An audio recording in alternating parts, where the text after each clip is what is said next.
तिकडे युक्रेनमधील ओडेसा बंदरातून निघालेला MV गोल्डन लिओ जहाजावर हल्ला करण्यात आलाय। यामध्ये 4 भारतीयांचा कर्मचाऱ्यांचा मृत्यू झालाय। परराष्ट्र मंत्रालयाकडून या हल्ल्याचा तीव्र निषेध करण्यात आलाय। या हल्ल्याच्या वेळी जहाजावर 5 भारतीयांसह एकूण 17 कर्मचारी होते अशी माहिती देखील देण्यात आली आहे। या हल्ल्यानंतर भारत सरकारच्या परराष्ट्र मंत्रालयानं एक निवेदन जारी केलंय। व्यापारी जहाजांना लक्ष्य करणं, निष्पाप नागरिकांचे जीवन धोक्यात घालणं किंवा नौकानयन आणि व्यापाराच्या स्वातंत्र्यात अडथळा आणणं हे निंदनीय आहे आणि असं केलं जाऊ नये असं परराष्ट्र मंत्रालयानं या निवेदनात म्हटलंय।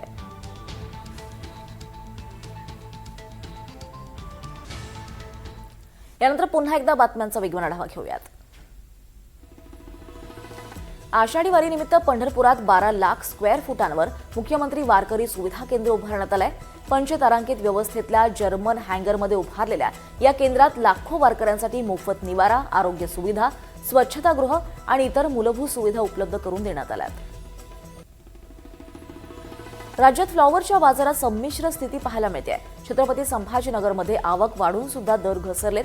श्रीरामपूरमध्ये दर स्थिर राहिलेत, तर अकलूज बाजारात दरात वाढ नोंदवण्यात आली आहे। राज्यात आंब्याच्या बाजारात आवक आणि दरात घसरण झाली आहे। छत्रपती संभाजीनगर आणि सांगली बाजारात दर कमी झालेत, तर श्रीरामपूरमध्ये दर स्थिर राहिलेत। बहुतांश बाजार समित्यांमध्ये आंब्याची आवकही घटली आहे। राज्यात शेवग्याच्या बाजारात संमिश्र स्थिती दिसून येते। छत्रपती संभाजीनगरात दर घसरलेत, पुणे मोशीत दर स्थिर राहिलेत, तर अकलूज बाजारात शेवग्याच्या सरासरी दरात वाढ झाली आहे। राज्यातील प्रमुख बाजार समित्यांमध्ये मुगाच्या दरात घसरण झाली आहे। अकोला, चोपडा आणि पुणे बाजारात आवक वाढली असली तरी सरासरी दरात घट नोंदवली गेली आहे। राज्यात सोयाबीन बाजारात संमिश्र चित्र पाहायला मिळतंय। तुळजापूर आणि चिखली बाजारात दरात वाढ झाली आहे, तर अकोल्यात दरात किरकोळ घसरण झाली आहे। अवघे सुद्धा विविध बाजार समित्यांमध्ये चढ उतार दिसत आहेत।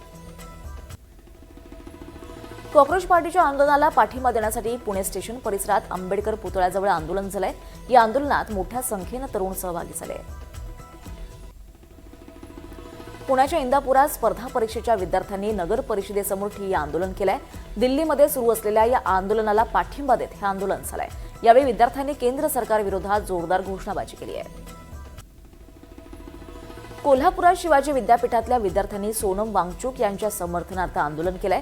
यावेळी आंदोलनाआधी सुरक्षा रक्षकांनी आंदोलकांना अडवलं, मात्र विद्यार्थ्यांनी विरोध तीव्र केला, त्यामुळे अखेर मोर्चा पार पडला।